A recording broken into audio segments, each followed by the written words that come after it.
یک پنجره گلدان فراموش شده، یک خاطره انسان فراموش شده. در خانه جماعتی پی معجزه ها، بر طاقچه قرآن فراموش شده. در این همه رنگ آنچه میخواهی نیست، در این همه راه غیر گمراهی نیست.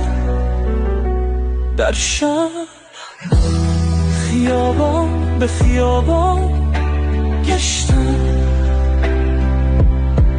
آنقدر که آگهیست آگاهی نیست.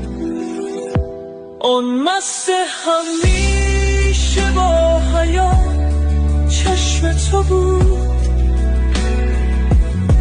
آن آینه رو به خدا چشم تو بود.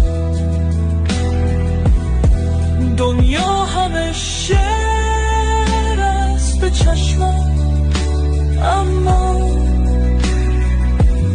شعری که تکان داد مرا چشم تو بود.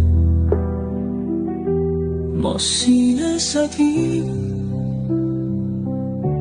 بی صدا باریدند، از هرچه که دم زدیم آنها دیدند.